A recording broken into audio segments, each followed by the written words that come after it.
Demain j'ai 26 ans. Le jour de mes 25 ans, je me suis écrit une lettre pour la veille de mes 26 ans avec une liste de choses que j'espère que j'ai accomplies cette année. Même si je me rappelle de quelques trucs, je me rappelle vraiment pas de tout ce que j'ai écrit. Aujourd'hui, c'est bel et bien la veille de mes 26 ans, donc on va l'ouvrir ensemble.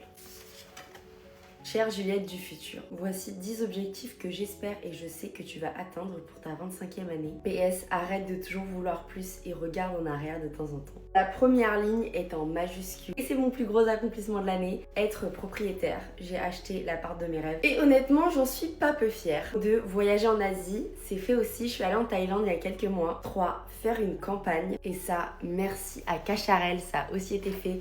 Je pense que professionnellement parlant, c'est un des points culminants de mon année et surtout un des projets que j'ai préféré faire. C'était une expérience incroyable et j'espère vraiment que j'aurai l'occasion d'en refaire comme ça. 4. Upgrade mon contenu et se rapprocher des collaborations luxe.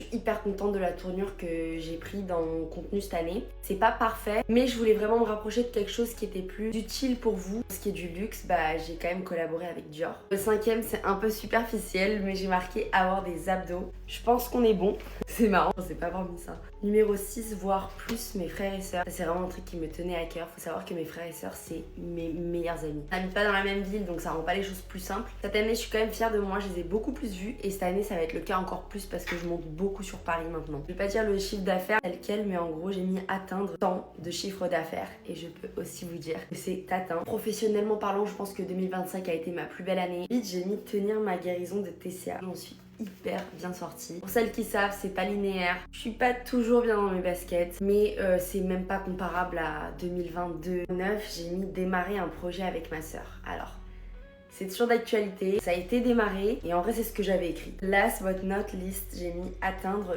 400K sur TikTok et 100 sur Insta. Bon déjà j'accorde pas énormément de valeur au nombre d'abonnés, pas aux abonnés parce que vous savez que vous êtes ce que j'ai de plus cher. Mais honnêtement c'est pas parce que je vois un 3 de plus, un 0 de plus ou un 7 de plus que je vais me dire ok là je dead. Mais c'est vrai que forcément c'est mon métier. Donc c'est cool de se mettre des objectifs. J'ai bel et bien atteint les 400K sur TikTok mais j'ai pas atteint les 100K sur Instagram. Même si évidemment c'est un goal, c'est pas grave. J'ai tellement changé, développé mon contenu Insta, je suis tellement contente de ce que je vous propose. Je me dis que ça viendra avec le temps. En tout cas, merci à vous. Parce que comme d'habitude, vous êtes la source de toutes mes réussites. Demain, c'est mon anniversaire, je fête mes 26 ans. Donc, si jamais vous voulez me faire un petit cadeau, n'hésitez pas à venir me rejoindre sur